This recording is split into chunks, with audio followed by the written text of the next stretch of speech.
Hello everyone, কেমন আছো তোমরা সবাই? সরস্বতী পুজোর 2-3 দিন আগেই এই পাঞ্জাবির কাজটা পেয়েছিলাম। দিতে হতো সরস্বতী পুজোর দিন সকালে।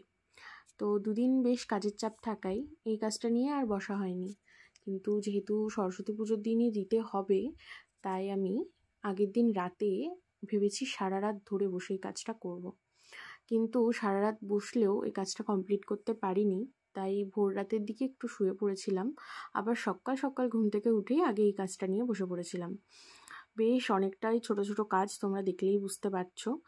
তো এরকম কাজ আমি নিই না এতটা শর্ট টাইমে, কিন্তু মাঝে মধ্যে এরকম কাজ করতেও ভালো লাগে। বেশ চ্যালেঞ্জিং ব্যাপারটা। আসলে একটা বেশ ভালো এক্সপিরিয়েন্স হয় যে তুমি কতটা শর্ট টাইমের মধ্যে এরকম কাজ করতে পারছো। বাট এটা শরীরের জন্য কিন্তু ভীষণই ক্ষতিকারক, আর সারা রাত জেগে একভাবে বসে এই কাজগুলো করাটা উচিত নয়। তো একটু তোমরা প্রত্যেকে টাইম নিয়ে নেবে, আস্তে আস্তে করবে এই কাজটা, তাহলে কাজটাও ভালো হবে আর তোমাদের নিজেদেরকেও ভালো রাখা হবে। তো তোমরা অবশ্যই জানিও তোমাদের এই কাজটা কেমন লাগলো। এরকম ধরনের অনেক কাজই আমি করে থাকি, তো তোমরা চাইলে আমার কাছে অর্ডারও করতে পারো। আর এই ভিডিওটা ভালো লাগলে তোমরা লাইক করো আর আমার চ্যানেলটা সাবস্ক্রাইব করো। দেখা হবে পরের ভিডিওতে।